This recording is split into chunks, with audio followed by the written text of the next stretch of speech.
Monsieur le Président du COVES, Madame le maire de la ville de Dakar, je me sens honoré de compter parmi les participants.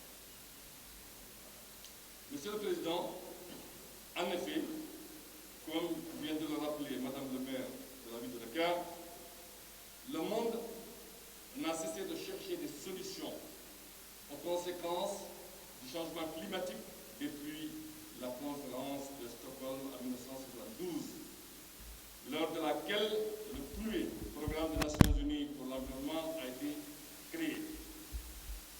Un mot pour dire que nous adhérons parfaitement à cette initiative. Mais 50 hectares depuis 30 ans.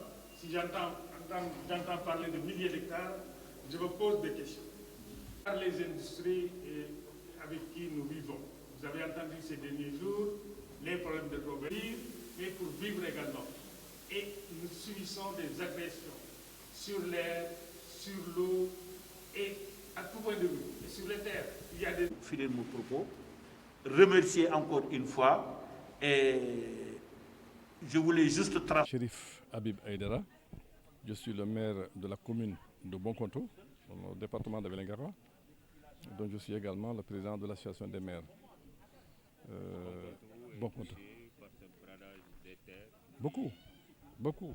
Il n'y a pas une région, il n'y a pas une commune, une collectivité qui aujourd'hui, dans cette zone du sud, échappe à la coupe illégale.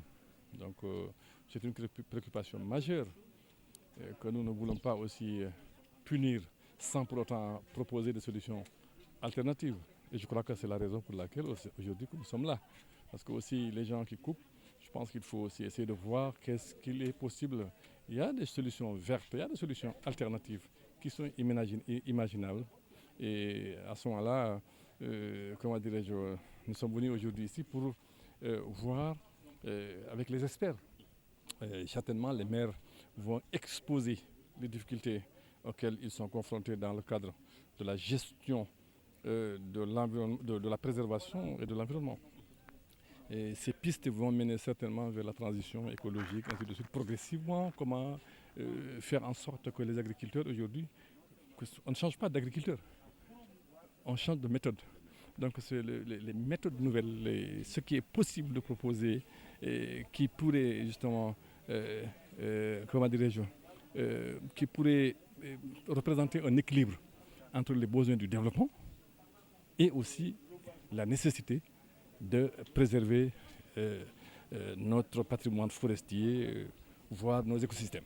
Surtout vous êtes quand même victime de coupe de bois, mais également d'un bradage de terre. Tout à fait. Vous avez parlé de la coupe de bois. Tout à fait. Pour y remédier, Tout à fait. il faudrait une reforestation. Tout à fait. Alors, concernant la reforestation, justement, ce sont des idées, ce sont des thèmes sur lesquels les discussions vont avoir lieu tout à l'heure. La reforestation, quelle reforestation? Est-ce qu'on va couper 70 arbres, 70 espèces pour les remplacer par une? Bon, quel type de reboisement? Ça, toutes ces questions-là vont être abordées parce que vous savez, chez nous, vous avez à peu près 70 arbres, dont le 1/3 donne des fruits. Maintenant, si on massacre tout ça et on amène une espèce qui parfois n'est pas endémique, pour dire qu'on va reboiser, qu'on va reconstituer l'écosystème, ça pose un problème pour nous élus. Bon, peut-être que les experts pourront nous donner plus d'explications, mais en tout cas, il y a un problème d'équilibre qui s'oppose.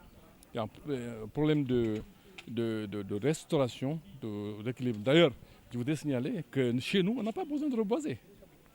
C'est qu'on a besoin de laisser la forêt tout simplement pour une certaine durée, elle se régénère. C'est de lutter contre la coupe de bois. Et maintenant, pour lutter contre la coupe de bois, qu'est-ce qu'on peut proposer aux exploitants? Ça, c'est une vraie question. Beaucoup de choses.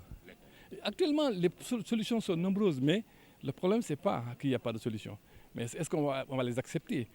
Parce que pour que les gens comprennent, acceptent, adhèrent, là, il y a un laps de temps. Et pendant ce temps-là, il y a la coupe qui continue. Par exemple, aujourd'hui, il y a des arbres dont le pouvoir calorifique est très important, qu'on peut planter. Je prends un exemple, je suis en train de proposer à ma commune, aujourd'hui, 35 villages. Chaque village met à la disposition donc 10 hectares pour les exploitants, mais on plante des arbres énergétiques. Au bout de 2-3 ans, ils vont couper, faire du charbon. Couper une partie, laisser l'autre partie. Le temps qu'ils coupent l'autre grandit.